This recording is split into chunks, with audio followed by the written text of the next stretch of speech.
Prefácio. Embora eu tenha vivido e trabalhado no Terceiro Reich, durante a primeira metade de sua breve existência, observando diretamente Adolf Hitler consolidar seu poder ditatorial sobre a grande, mas desconcertante nação, e depois conduzi-la à guerra e à conquista, esta experiência pessoal não me levaria a escrever o presente livro, se não ocorresse no fim da Segunda Guerra Mundial um acontecimento único na história. Esse acontecimento foi a captura de quase todos os arquivos confidenciais do governo alemão e de todos os seus departamentos, incluindo os do Ministério do Exterior, do Exército e da Marinha, do Partido Nacional Socialista e da Polícia Secreta de Himmler. Antes, creio eu, jamais tão vasto tesouro caiu nas mãos de historiadores contemporâneos. Até então, os arquivos de um grande Estado, mesmo quando era derrotado na guerra e seu governo deposto por uma revolução, como ocorreu na Alemanha e na Rússia em 1918, eram preservados, e somente os documentos que serviam aos interesses do regime dominante e subsequente eram posteriormente publicados. O rápido colapso do Terceiro Reich, na primavera de 1945, resultou na captura não apenas de enorme quantidade de documentos secretos, mas também de outros materiais de inestimável valor, tais como diários íntimos, discursos altamente secretos, relatórios de conferências, correspondência e até mesmo reproduções de conversas telefônicas entre os chefes nazistas, registradas por um corpo especial de funcionários criados por Hermann Göring no Ministério da Aeronáutica. O general Franz Halder, por exemplo, conservava um volumoso diário em que anotava em taquigrafia Gabelsberger não somente o que ocorria no dia a dia, mas o que se verificava de hora em hora. Constitui esse diário uma fonte concisa de informações referentes ao período que vai de agosto de 1939 a 24 de setembro de 1942, quando ele era chefe do Estado-Maior do Exército e mantinha contatos diários com Hitler e outros líderes da Alemanha nazista. É o mais revelador dos diários alemães. Mas há ainda outros de grande valor, entre os quais o Dr. Joseph Goebbels, ministro da propaganda e íntimo colaborador de Hitler, e do general Alfred Jod, chefe de operações do Alto Comando das Forças Armadas, OKW. Há diários do próprio OKW e do Alto Comando Naval. Com efeito, há 60.000 pastas de documentos dos arquivos da Marinha Alemã, capturadas em Schloss Tambach, perto de Coburg, contém praticamente todos os sinais convencionados, anotações, diários de bordo, memorandos, etc. Desde abril de 1945, quando foram encontradas até reversivelmente 1868, quando foi fundada a moderna Marinha Germânica. As 485 toneladas de documentos do Ministério do Exterior alemão, capturadas pelo primeiro exército americano em vários castelos e minas das montanhas Harz, justamente quando estavam prestes a ser queimadas por ordem de Berlim, abrangem não apenas o período do Terceiro Reich, mas recuam, passando pela República de Weimar até o início do Segundo Reich de Bismarck.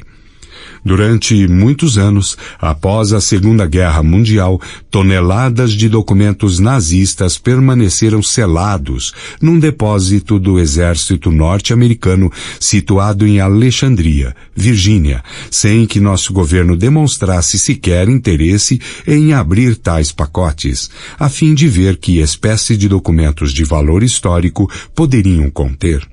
Finalmente, em 1955, 10 anos depois de sua captura, graças à iniciativa da American Historical Association e à generosidade de duas instituições particulares, os documentos de Alexandria foram abertos e um grupo, lamentavelmente pequeno de eruditos, auxiliado por pessoal e equipamento inadequados, entregou-se à tarefa de selecioná-los e fotografá-los, antes que o governo, muito apressado em relação ao assunto, os restituísse à Alemanha.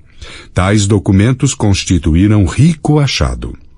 O mesmo se pode dizer de documentos como o registro taquigráfico parcial de 51, Conferências do Führer, sobre a situação militar diária, tal como era vista e discutida no quartel-general de Hitler, e o texto completo das discussões dos grandes comandantes nazistas com seus antigos camaradas de partido e secretários durante a guerra. Os primeiros desses documentos foram salvos em meio aos restos carbonizados de outros papéis de Hitler em Berchtesgaden por um oficial do serviço secreto pertencente à 101ª Divisão Aérea dos Estados Unidos, e os segundos encontrados entre os papéis de Martin Bormann. Centenas de milhares de documentos nazistas apreendidos foram apressadamente reunidos em Nuremberg como provas durante o julgamento dos principais criminosos de guerra nazistas. Enquanto fazia a cobertura jornalística da primeira parte do julgamento, reuni montes de folhas mimeografadas e, mais tarde, os 42 volumes de depoimentos e documentos publicados, acrescidos de 10 volumes de documentos importantes vertidos para o inglês.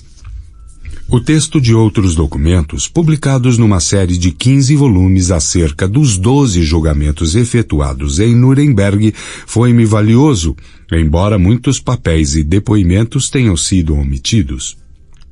Finalmente, além desse acúmulo sem precedente de documentos, há os registros dos exaustivos interrogatórios a que foram submetidos os oficiais alemães, os membros do partido nazista e os altos funcionários do governo, e depoimentos subsequentes feitos sob juramento em vários julgamentos do pós-guerra, proporcionando uma quantidade de material como ninguém, creio eu, teve antes à sua disposição, proveniente de tais fontes depois das guerras anteriores.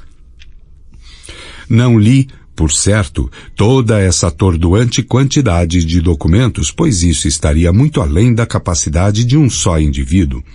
Mas examinei parte considerável desse material, retardando-me nessa pesquisa, como ocorre a todos os que esquadrinham tão rico manancial pela absoluta falta de índices adequados. É realmente extraordinário que nenhum de nós, jornalistas e diplomatas que nos encontrávamos na Alemanha durante o nazismo, soubesse o que estava efetivamente ocorrendo atrás da fachada do Terceiro Reich.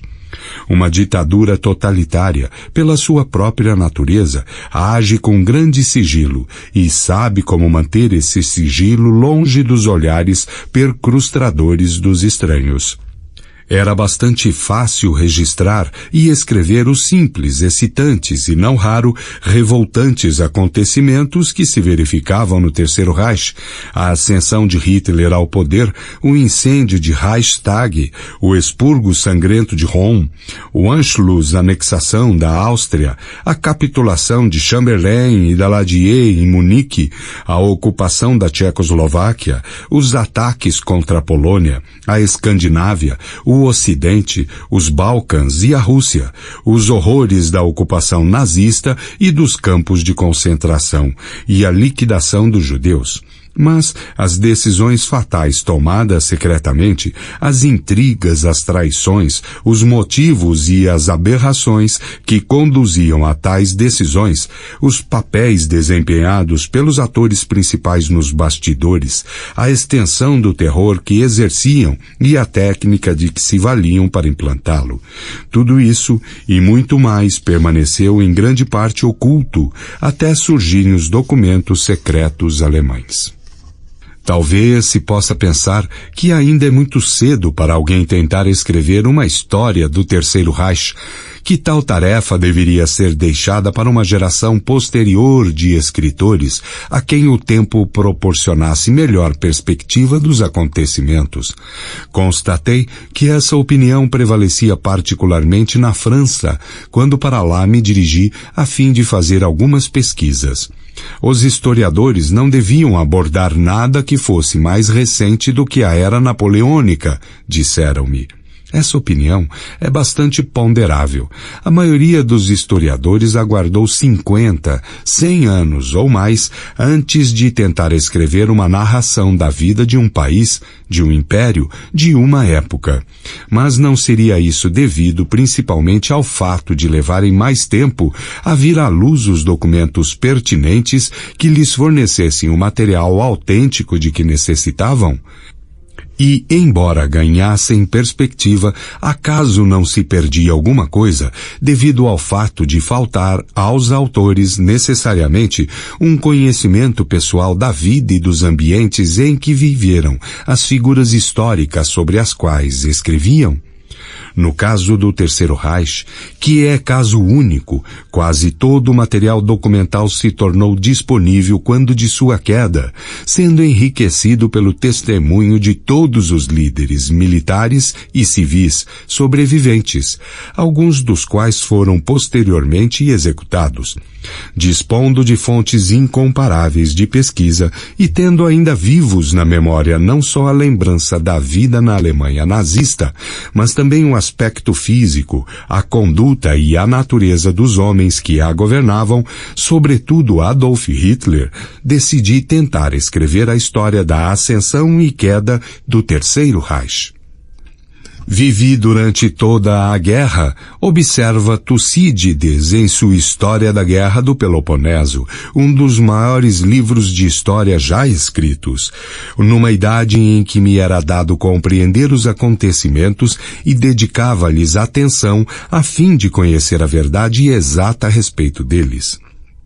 Pareceu-me extremamente difícil e nem sempre possível conhecer a verdade exata acerca da Alemanha de Hitler. A avalanche de material documental nos impelia pelo caminho da verdade até um ponto que, 20 anos atrás, seria impossível atingir. Por outro lado, a própria vastidão desse material nos deixava, não raro, confusos, sobretudo quando se sabe que em todos os registros e depoimentos humanos costuma haver contradições embaraçosas. Sem dúvida, meus próprios preconceitos que surgem inevitavelmente de minha experiência e formação pessoal insinuam-se de quando em quando nas páginas do livro. Detesto, em princípio, as ditaduras totalitárias e passei a odiá-las mais ainda ao viver em uma delas e ao presenciar seus ataques revoltantes contra o espírito humano. No entanto, procurei ser, neste livro, rigorosamente objetivo, deixando que os fatos falassem por si próprios e anotando a fonte de cada um deles. Nenhum incidente, nenhum episódio ou citação provém de minha imaginação. Baseiam-se todos em documentos, em depoimentos de testemunhas oculares e em minha própria observação pessoal. Em algumas passagens, há certa especulação, devido à ausência de fatos positivos, mas ela está claramente rotulada. Minhas interpretações, não tenho dúvida, serão contestadas por muitos, coisa inevitável, já que nenhum homem é infalível em suas opiniões. Aquelas que aqui e ali me aventurei a dar, a fim de esclarecer o leitor e aprofundar a narrativa, foi o que de melhor pude deduzir dos fatos evidentes e de meu conhecimento e experiência. Adolf Hitler talvez seja o último dos grandes conquistadores aventureiros, dentro da tradição de Alexandre, César e Napoleão, e o Terceiro Reich o último dos impérios a seguir o caminho percorrido anteriormente pela Macedônia, Roma e França. A cortina desceu, afinal, sobre essa fase da história, devido à invenção da bomba de hidrogênio, dos mísseis balísticos e de foguetes que podem ser dirigidos à Lua. Em nossa época de inventos letais, aterrorizadores que tão rapidamente suplantaram os antigos meios de destruição, a primeira grande guerra agressiva, se agora vier, será deflagrada por homúnculos suicidas que apertam um botão eletrônico. Não haverá vencedores nem vencidos, mas apenas os ossos carbonizados dos mortos sobre a crosta de um planeta desabitado.